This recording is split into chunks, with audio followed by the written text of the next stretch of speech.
આગામી શુક્રવારે ગણેશ વિસર્જનને લઈ તૈયારીઓ શરૂ કરાઈ છે તો સુરત મનપા દ્વારા 21 કૃત્રિમ તળાવો બનાવાયા છે, જેમાં ડક્કા ઓવરા ખાતે બનાવેલા કૃત્રિમ તળાવની મનપા કમિશનર મુલાકાત લીધી હતી અને અધિકારીઓને સૂચનો પણ કર્યા છે।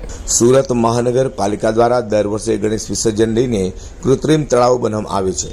તો આગામી શુક્રવારે ગણપતિ વિસર્જન થનાર હોય, જેને લઈને સુરત મનપા દ્વારા શહેરના વિવિધ ઓવરા સહિત 21 જેટલા કૃત્રિમ તળાવો બનાવવામાં આવ્યા છે, જેમાં સેન્ટ્રલ ઝોનમાં આવેલા ડક્કા ઓવરા ખાતેના કૃત્રિમ તળાવમાં સુરત મનપા કમિશનર બંછાનિધિ પાનીએ નિરીક્ષણ કર્યું હતું અને અધિકારીઓને સુરક્ષા વ્યવસ્થાની સાથે મૂર્તિઓ ખંડિત ન થાય તેની તકેદારી રાખવા પણ ખાસ સૂચન કર્યું છે। સુરત મ્યુનિસિપલ કોર્પોરેશન દ્વારા 19 જેટલા કૃત્રિમ તળાવો બનાવવામાં આવેલા છે। અત્યાર સુધી આ કૃત્રિમ તળાવોમાં 7123 જેટલા ગણેશજીના પ્રતિમાઓનું વિસર્જન કરવામાં આવેલું છે। સૌથી વધારે વિસર્જન 9 તારીખે લગભગ 55,000થી વધારે પ્રતિમાઓનું વિસર્જન થશે।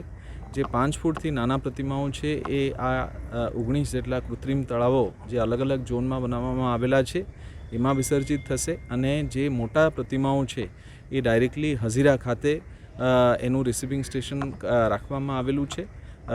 આ જે કૃત્રિમ તળાવો છે એના ઉપરાંત CCTV camera, light, sound, PA system, road, રસ્તા, જે trimming, hygiene, sanitation, segregation of waste, એ તમામ બાબતે ધ્યાન રાખીને સુરત મ્યુનિસિપલ કોર્પોરેશન જે છે એ મુખ્ય જે દિવસ છે એ 9 તારીખ માટે સંપૂર્ણ વ્યવસ્થાપન કરવામાં આવેલું છે। સુરતમાં દર વર્ષે હજારો શ્રીજીની પ્રતિમાનું કૃત્રિમ તળાવમાં વિસર્જન થાય છે, જોકે આ વખતે ગણેશ વિસર્જનને સમિતિ દ્વારા તાપી નદીમાં શ્રીજીની મૂર્તિની વિસર્જન પ્રક્રિયા થાય તે માંગ કરાઈ રહી છે।